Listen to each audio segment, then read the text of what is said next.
विकेश सेन जी से। नमस्कार विकेश। नमस्कार नमस्कार, बहुत बहुत धन्यवाद। मैं जानना चाहता हूँ महाराज कि आप 5 बार पार्षद रहे और हाल ही में आप जो है वहां के विधायक हैं। जी, तो ये राजनीति में ये किस तरह आपका वहां पे आगमन हुआ, आपका रुझान कैसे हुआ और राजनीति में आपने प्रवेश कैसे किया? देखिए मेरी आयु 21 वर्ष की थी और उस समय मुझे राजनीतिक समझ नहीं थी कि पार्टियां होती क्या है, नेता विधायक और सांसद किसे कहा जाता है। मुझे बिल्कुल नहीं है इसका ज्ञान था, क्योंकि उस समय मैं स्टडी कर रहा था, पढ़ रहा था।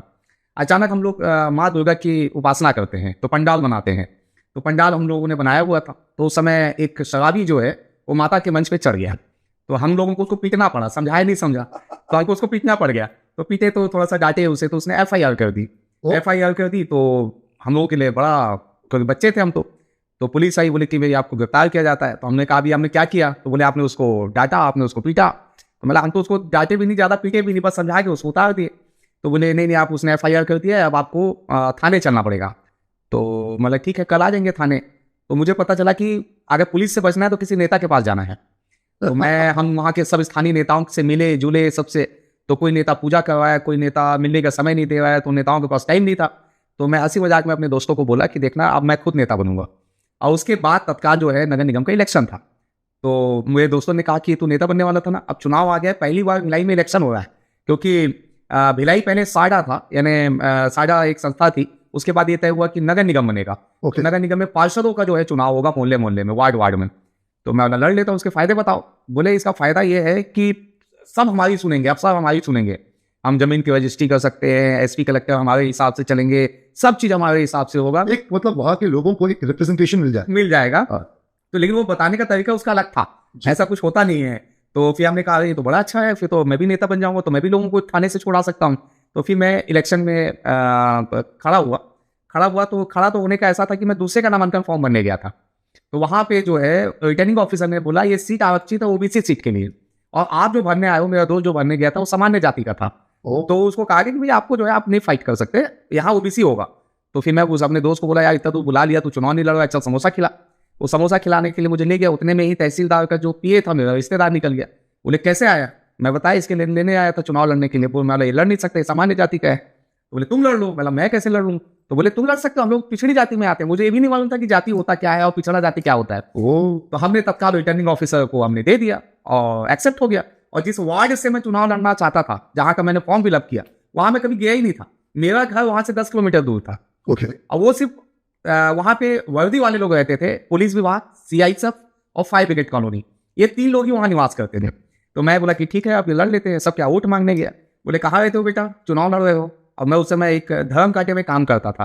वहाँ का बड़ा फेमस धर्म कांटा था, रुक्मणी धर्म कांटा। 750 रुपये में पेमेंट थी। वो 750 रुपये मेरे पास बचा हुआ था, उसी से पॉम्पलेट हुआ लिया। और लोगों को बोला कि कोई पूछता था कहाँ रहते हो, तो मैं बोला पुलिस लाइन में। पुलिस लाइन वाले पूछते थे कहाँ रहते हो, मैं बताता था फायर ब्रिगेड में। ऐसा करके टोटल मुझे 151 वोट मिले और 9 वोट से मैं पहला चुनाव जीत गया। ऐसा मेरा राजनीतिक सफर चालू हुआ। फिर अलग अलग वार्डों से 5 बार मैं पार्षद बना, फिर अभी वर्तमान में विधायक हूँ। मैं एक इसमें आपको थोड़ा हस्तक्षेप करना चाहूंगा। जी जी। मैं जानना चाहता हूँ ये पिछड़ी जाति जो शब्द मैंने सुना, थोड़ा इस पर मैं चाहूंगा कि आप रोशनी डालें। देखिए ये भारत लोकतांत्रिक देश है जी। और बाबा साहेब ने संविधान लिखा। जी। और हमारी जो कुछ जातियां हैं, जैसे नाई जाति है, धोबी जाति है, जो साहू समाज है, तेली समाज, जो देवांगन समाज है जो सब्जी का व्यापार करते हैं, लोहार है, विश्वकर्मा है, इनको पिछड़ी जातियों में रखा गया है। तो ये जो है मैं उसी का हिस्सा हूँ। और वार्ड का जब आरक्षण होता है तो जातियों के आधार पर होता है कि कौन सा सामान्य सीट है, जहाँ पे सामान्य रहने वाले ज्यादा है तो वहाँ पे सामान्य सीट होता है, जहाँ पे SC समाज के लोग ज्यादा है तो वहाँ SC सीट होता है। ऐसे अलग अलग जो है वार्डों का आरक्षण होता है। तो उसी का एक प्रयास है कि पिछड़ी जाति जो है, और जिस छत्तीसगढ़ से मैं बिलोंग करता हूँ वहाँ पे 57% पिछड़ी जाति के लोग निवास करते हैं। देखिए आपसे बात करते हुए मुझे सडनली मैं अपने श्रोताओं को बताना चाहता हूँ कि द्वापर युग जब हमने महाभारत जब महाभारत हुआ था, तो मैं आपको द्वापर युग में ले जाना चाहता हूँ, क्योंकि दुर्योधन ने भी जाति के खिलाफ एक आवाज उठाई थी और उसने जो निम्न जाति, जिसे आपने कहा जो पिछड़ी जाति, वो सूत पुत्र कर्ण का साथ दिया था। और ये यानी कि ये जो लड़ाई है तो अनादिकाल से चली आ रही है। त्रेता युग में भगवान श्री राम ने शबरी के बेर खाए थे। जी जी जी। तो कहने का मतलब यह है, मैं अपने श्रोताओं को बताना चाहता हूं कि हमारे शास्त्रों में कहीं भी जाति का उपयोग, इस जाति शब्द का उपयोग नहीं है। जाति तो होती, ये तो 4 वर्ण है। उत्कृष्ट व्यवस्था के लिए, सोसाइटी ठीक से चले, उसके लिए ये 4 वर्ण बनाए गए थे। ये तो हमारे देश का दुर्भाग्य है कि जो 4 वर्ण थे वो 4 जाति में तब्दील हो गए। तो आप जो है वो जो, तो आपने फिर वहां से आपने उस क्षेत्र से आपको मतलब लड़ने का आपको मौका मिला। लड़ने का मौका मिला और जीतने के बाद भारत देश में एक इतिहास बना। भारत देश का उस समय सबसे कम उम्र का पार्षद बनने का सौभाग्य मिला 21 साल की आयु में। हाँ जी बहुत ही काबिल तारीफ बात। जी जी जी। अच्छा, मैं महाराज ये भी जानना चाहता हूँ कि आप जो है, आपको देखो मौका मिला, आप जीते, पर हम अमूमन ये सोचते हैं कि एक जो राजनीति जो है, पॉलिटिक्स, इसमें आपका गॉड फादर का होना बहुत ही आवश्यक है। और कहते हैं ना कि भाई आपका एक वसीला है, आपका जैक, या आपके ऊपर किसी का वो आपके सर पर हाथ होना जरूरी है। क्या ये बात सत्य है? अगर है तो आपके साथ फिर कौन था? देखिए, सबसे पहले तो मैं जिस पार्टी से बिलोंग करता हूँ उसका नाम है भारतीय जनता पार्टी। विश्व की सबसे बड़ी पार्टी है जी। और इस पार्टी में आपको कर्म करना पड़ता है, इसमें गॉडफादर की आवश्यकता नहीं पड़ती है। और मेरा सौभाग्य ये है कि मैं एक तो बताया आपको कि एक तो पिछड़ी जाति से आता हूँ। मैं पिछड़ी जाति नहीं, मैं माइक्रो ओबीसी से हूँ। ऐसी जाति जो मतलब बहुत छोटी जाति है, मतलब ओबीसी से भी छोटी। तो उस कास्ट से आता हूँ। मेरे पिताजी सैलून का काम करते थे, दाढ़ी कटिंग बनाते हैं, और अभी तो इस दुनिया में नहीं है वो। और अभी तक जो है पिछले 1 साल 2 साल पहले तक जो है हमारे भाई लोग भी सैलून का काम करते थे और दाढ़ी कटिंग में खुद जो है, एक यूट्यूब में अगर आप जाएंगे तो मेरे नाम को सर्च करेंगे तो एक सैलून में मैं विधायक बनने के बाद दाढ़ी कटिंग बनाने गया। वो इसके पीछे उद्देश्य ये था कि अधिकतर लोग जब सेलिब्रिटी बन जाते हैं तो अपनी जाति को छुपाने लगते हैं। तो मैं अपनी जाति को न छुपाने के लिए मैं वहाँ पे गया। और मेरा कोई गॉडफादर नहीं है, मेरा गॉडफादर जो है ईश्वर है, भगवान है। और मेरा गॉडफादर कमल निशान है। और मैं जिस प्रकार से नरेंद्र मोदी जी की नीतियों का पालन कर रहा हूँ, उनकी नीतियों का हम लोग निर्वहन कर रहे हैं, उनकी नज़र मुझ पर पड़ी। और मेरा जो प्रदेश संगठन है और जो मेरा केंद्रीय नेतृत्व है, उनकी नज़र मुझ पर पड़ी कि ये लड़का इतना, क्योंकि मैं 25 साल से अलग अलग विषयों पे काम करते आया हूँ जनता के हित में। तो उनकी नज़र मुझ पर पड़ी, ये लड़के को अगर पार्षद 5 बार जीता है तो कुछ तो काबिलियत होगी इस लड़के का। मेरा पूरा इन्होंने बायोडाटा निकाला और ये तय किया कि आपको जो है विधानसभा चुनाव लड़ना है। मैं नरेंद्र मोदी जी का, केंद्रीय नेतृत्व का, अपने प्रदेश के नेतृत्व का मैं आभार व्यक्त करता हूँ कि मुझे विधायक का उन्होंने टिकट दिया और उससे मैंने शिद्दत से निभाते हुए 41,000 के लगभग जो है उससे मैं जो है रिकॉर्ड मतों से चुनाव जीता। वाह, ये तो बहुत ही काबिल तारीफ बात है। जी जी भाई साहब। अब देखिए, मैं अपने श्रोताओं को ये बात बताना चाहता हूँ कि जाति कोई नहीं होती, कर्म प्रधान होता है सब कुछ। और ये आपने जो अपने लोग अपनी जाति कहीं पोजीशन पे पहुंचने के बाद छुपाते हैं जी, आपने न की छुपाया, उल्टा आपने जाके वो कार्य फिर किया, वो कर्म किया। तो इनको कर्म प्रधान, तो हमारे देश की जो वर्ण थे वो था कि आप कर्म को ज्यादा महत्व दें, आपका हर जो प्रोफेशन है वो कर्म प्रधान होना चाहिए। ये जो है बहुत ही काबिल तारीफ बात है। और भाजपा ने जो आपको चुना, हमारे आदरणीय प्रधानमंत्री नरेंद्र मोदी जी ने अगर आपके उस टैलेंट को सराहा और आपको ढूंढा और कहा कि नहीं भाई इन्हीं को देंगे, तो इसीलिए जो हमारे देश का जो भविष्य है वो उज्जवल बनेगा। अब महाराज, मैं आपसे एक बात और जानना चाहता हूं कि आपने जब इलेक्शन लड़े, मैंने थोड़ा आपके विषय में थोड़ा स्टडी किया नहीं, तब मैं यहाँ पे आया हूँ। मुझे देखिए क्या होता है, अमूमन जब हम इलेक्शन लड़ते हैं तो होता क्या है कि आपका जो प्रतिद्वंदी होता है, जो आपका ओपोनेंट है, मैंने उनके बारे में भी पता किया, वो तो उनके रिश्तेदार वो थे, वो तो ऊपर तक पहुंचे हुए थे। तो वो तो जैसे कि एक महाभारत में उस चक्रव्यूह को भेदने के बराबर था। तो आपने अभिमन्यु बनकर उस चक्रव्यूह को कैसे भेदा? निश्चित रूप से जो मेरा प्रमुख प्रतिद्वंदी था वो कांग्रेस पार्टी के प्रत्याशी थे। और वो जो तत्कालीन मुख्यमंत्री थे कांग्रेस के, भूपेश बघेल जी, उनके रिलेटिव थे। रिलेटिव यानी उनके जो गुरु है, उनके बेटे के दामाद थे, रिश्तेदारी थे। और पूरा उनके पास प्रशासनिक तंत्र था। उनके पास आज जो भी एक मुख्यमंत्री थे वो तो एक पैसे रुपए में भी कोई कमी नहीं थी। और चारों तरफ से मुझे दंड भेद था। और निश्चित रूप से उन्होंने जो है स्पेशल जो है पूरे छत्तीसगढ़ की सीट को छोड़ के उन्होंने अपनी सीट, आदरणीय तत्कालीन मुख्यमंत्री जी अपनी सीट जहाँ से जीतने वाले थे, और मेरी सीट क्योंकि उनके रिश्तेदारी में थे वो, ये दोनों पे ही उन्होंने फोकस किया। कई आरोप प्रत्यारोप लगाए मुझ पे, कई हमले किए, कई प्रकार के चारों तरफ से घेरने का प्रयास किया। लेकिन जिस प्रकार से आपका महाभारत में जैसे अभिमन्यु थे, वैसे ही मैं चारों तरफ से जो है अपने कर्मों के आधार पे, और जिस पार्टी से मैं बिलोंग करता हूँ उस पार्टी पे लोगों को विश्वास है। और मोदी गारंटी सबसे बड़ी बात जी, तो मोदी गारंटी के तहत जो है उस चक्रव्यूह को तोड़ने में मैं सफल रहा और अभिमन्यु के रूप में केस सिंह जो है एक विधायक चुने गए। और न केवल चक्रव्यूह को तोड़ा, अब वापस भी आ गए। बिल्कुल, वापस भी आ गए। और निश्चित रूप से अपना कर्म कर रहा हूँ और प्रयास करता हूँ कि जनता के हित में प्रतिदिन कुछ ऐसा नया नेटिव करूँ कि जिसके तहत जनता मुझे स्वीकार करे और अपने गर्व से कह सके कि भारत देश में एक हमारा विधायक है जो काम करता है, जो लोगों के लिए लड़ता है और विकास के साथ साथ राजनीतिक रूप से काम, धार्मिक रूप से काम, सामाजिक रूप से काम करने का प्रयास करता हूँ। बहुत बढ़िया जी, ये तो बहुत ही सीख है हमारे श्रोताओं के लिए। देखिए, जाति चुनने का अधिकार किसी को नहीं होता, क्योंकि आप जहाँ पैदा होते हैं, लेकिन कर्म करने का और अपने आप को सफल बनाने का ये जो अधिकार है, ये जो हक है, ये आपके हाथ में है जी। और रिकेश जी, जब आपने ये मुझे जब बताया कि वो पिछड़ी जाति का, तो मुझे तो महाभारत याद आ गया, मुझे द्वापर युग याद आ गया, क्योंकि द्वापर युग में भी, उस महाभारत काल में भी, जब कर्ण को सूतपुत्र कहकर उसे रंगभूमि में उसे उस प्रतियोगिता में भाग लेने को मना किया गया, तब दुर्योधन ने उसका साथ दिया था। अच्छा। तो दुर्योधन ने अपने गुरु द्रोण से कहा था, नहीं गुरु द्रोण, ऋषियों की गोत्र और नदियों की स्तोत्र कौन देखता है? सूर्य चंद्र स्वयं अपना परिचय ये इतिहास दोहराता है। जाति जाति वे रखते हैं जिनकी शक्ति होती पाषंड, नहीं जाननी जाति इसकी जाति है इसके भुजदंड। तो कहने का मतलब है कि आदमी का जो कर्म होता है, ये हमारे जो रिकेश सेन जी हैं, आप इनकी जाति पर ना जाइए, इनके भुजदंडों पर जाइए, इनके कर्म को देखिए।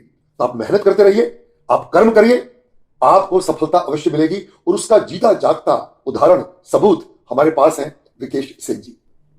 तो हमारे चैनल में आज बहुत ही मजा है आपसे बात करके। आप इसी तरह लोगों का मार्गदर्शन करते रहिए, जी जी।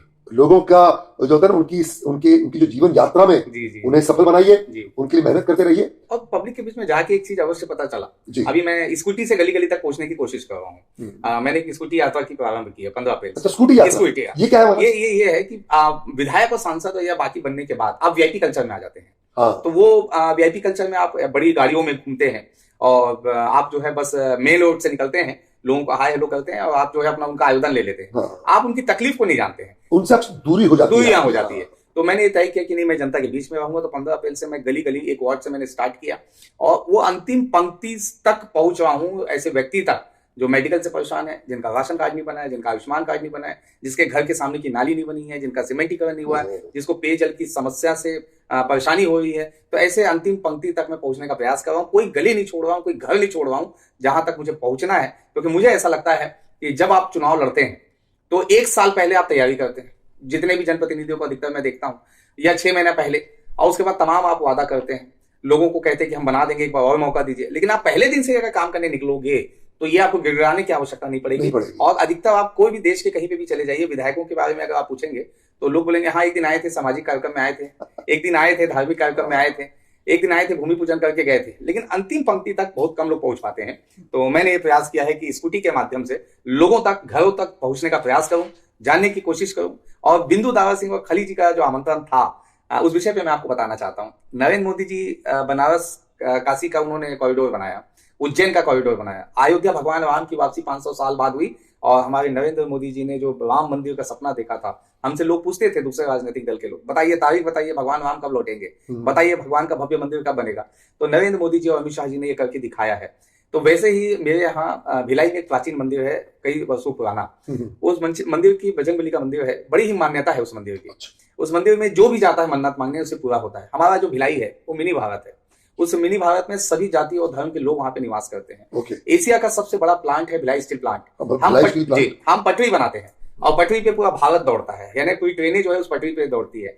हमारा भिलाई शिक्षा धानी है, हमारा भिलाई खेल धानी है, हमें अंतर्राष्ट्रीय स्तर पे जो है राजेश चौहान दिया। हमारा भिलाई जो है कला धानी है, हमारा कला धानी, हमारे तीजन भाई जैसे बड़े बड़े कलाकार जो है अंतर्राष्ट्रीय स्तर पे हमने भिलाई से दिया। तो ऐसे ही एक हॉकी प्लेयर्स भी वहां के हुए, बहुत बड़े बड़े प्लेयर्स हैं। तो वहां एक मंदिर है, उस मंदिर में जीर्णोद्धार नहीं हुआ था। मैं एक दिन जब चुनाव लड़ा और जीता तो मैं मत्था टेकने वहां, हम लोग कोई भी हो सब वहीं से शुरुआत करते हैं। तो क्या मैं देखा कि 2 लाइटें जल रही हैं और ऐसा मंदिर जहां से मैं पार्षद से विधायक बन गया, मेरे घर में उन्होंने उजाला कर दिया और जो देने वाला है उनका घर अंधेरे में है। तो मैंने तय किया कि जीर्णोद्धार होना चाहिए। मैं भिलाई की जनता से मैंने आह्वान किया और जन सहयोग से 1 करोड़ रुपए हमने इकट्ठा किया और उस मंदिर का जीर्णोद्धार किया। और उस मंदिर को अब इतना अच्छा सुंदर बन गया कि अब लोग जो है जो 5 मिनट में चले जाते थे, क्योंकि काफी अंधेरा भी रहता था, अब लोग जो है वहां पे घंटों बैठते हैं, ऑनलाइन दर्शन भी करते हैं। तो अब मैंने सोचा कि जब इतना अच्छा मंदिर बन गया तो अभिषेक के लिए हनुमान जन्मोत्सव में महाशाली बलशाली किसी को बुलाया जाए। तो हमने तो बचपन से दारा सिंह जी को ही हनुमान माना है, क्योंकि जैसे आपको आज भी लोग दुर्योधन बोलते हैं, आज भी। तो वैसे ही हमने कहा कि भाई हम तो कोई बुलाएंगे, दारा सिंह जी अब तो इस दुनिया में है नहीं, तो उनकी परछाई उनके बेटे बिंदु दावा सिंह, हाँ जी, जो बिल्कुल। आपकी एक जो वो है जय श्री राम हाँ जी, हमारा प्ले है, उस उसमें प्ले में हनुमान जी उसमें का हनुमान पात्र बने भी हैं। बिंदु दारा सिंह ही निभाते जी हैं। जी। तो मैंने बिंदु दावा सिंह से कांटेक्ट किया, तो पहले तो टाल मटोल किए कि जब उनको मैं मंदिर बोले मुझे मंदिर दिखाओ, मंदिर दिखाया, जैसी प्रतिमा दिखाया पता नहीं उनको क्या तो हुआ, हनुमान जी, पता नहीं हनुमान उनको का क्या भक्त हुआ, है। और वो तुरंत उन्होंने कहा कि मैं तो लौट रहा हूँ, मैं पहुंच रहा हूँ भिलाई। जी। अब वैसे ही फिर हमने एक दिन पहले हनुमान जन्मोत्सव जी की पूर्व संध्या पे हमने द ग्रेट खली, जिन्होंने अंडरटेकर को हाँ जी, उन्होंने बिल्कुल, हराया बिल्कुल। और भारत का नाम पूरे विश्व बलशाली में रोशन महाबली। किया, महाबली, जी। तो उसे उनको हमने आमंत्रित किया, दोनों आए और बजरंग बली का अभिषेक किया, भिलाई वाह। की जनता से वो मिले। और ऐसे ही मैं अपने क्षेत्र में, और मेरे क्षेत्र में अगर नहीं भी है तो मैं अलग अलग जो धार्मिक स्थल है भिलाई क्षेत्र में, जी, उसे मैं सजाने और संवारने का काम कर रहा हूँ। वेरी और गुड। इसी के साथ जो है झारखंड में बाबा बैजनाथ है, अच्छा, वो मेरा उससे उनसे मतलब मेरा प्रदेश भी नहीं है ना, मैं वहां रहता हूँ। मैं वहां गया, मैंने देखा कि वहां पे तकलीफ हो रही है, लोग जो नंगे पैर आते हैं तो गंदा पानी भी पैर में पड़ रहा है, और उसी को लेके लोग मंदिर में बाबा के पास जाते हैं। तो तत्काल मैंने अपना जो विधा वो निधि होता है, मतलब हमको पेमेंट मिलता है, मानदेय होता है, तो 3 महीने का मानदेय जो है 5 लाख रुपए मैंने वहां बाबा बैजनाथ के मंदिर में दे दिया। वाह। और वहां पे वो रबड़ की मैट लगी ताकि जिससे लोगों को तकलीफ ना हो और गंदे पैर लेके जो है बाबा तक ना जाए। अच्छा। तो वो मेरा प्रयास रहता है, ये नरेंद्र तो मोदी पुण्य का कार्य है हमारा। बस नरेंद्र मोदी जी आदर्श हैं, और मेरा प्रयास रहता है कि मैं लगातार जो है जनता के बीच पहुंचूं, क्योंकि मुझे भी हमारे प्रदेश को जो मुख्यमंत्री मिले वो इतने सरल और सहज हैं, सिर्फ जनता की सेवा में लगे हैं, आदरणीय सम्मानित विष्णुदेव साई जी। और हमारे जो स्पीकर महोदय डॉक्टर रमन सिंह जी, वो उनका भी बड़ा विनम्र वो है और जनता से लगातार रूबरू रहते हैं, तो इनसे सीखने का अवसर मिल रहा है, तो उससे सीखने का प्रयास कर रहा हूँ। बहुत अच्छी बात है जी, मतलब आप जो है वो जनता से जुड़े हुए हैं। जी जी बिल्कुल, आप उनका दुख दर्द समझते हैं। एक एक विषय को और जानता हूँ। पार्षद रहने का क्या होता है कि आपका जो कॉन्टैक्ट, जी, जो कनेक्ट हर connect, व्यक्ति से होगा। बिल्कुल। आप बाय नेम जानते होंगे बिल्कुल। हर एक व्यक्ति को। उन व्यक्तियों को भी जानता हूँ, उनके 3 पीढ़ी को जानता हूँ, उनके बच्चों को भी जानता हूँ, चिंटू को पैराशूट विधायक नहीं है और कोई गॉडफादर नहीं है। हाँ, और मैं अंकल आंटी को भी जानता हूँ, मुझे ये भी पता है कि कौन से अंकल जी कौन सा हॉस्पिटल जाते हैं, मुझे ये भी पता है। तो मैं एक एक लोगों से, क्योंकि पार्षद रहा हूँ, तो सबसे कनेक्टिंग आप जैसे बताए हैं, और बस यही प्रयास है कि लोगों को बहुत कुछ नहीं चाहिए, विधायक उनको दिख बच जाए ना तो उससे भी संतुष्ट होते हैं, 0.5% तो उसी से होते हैं। क्योंकि मैंने देखा कि 1 साल में मेरे कार्यालय में 0.1% लोग ही आए, तो मैंने सोचा कि मैं विधायक हूँ, 3 लाख मेरा जनसंख्या, 2,42,000 मतदाता है, तो इतने लोग क्यों नहीं आए?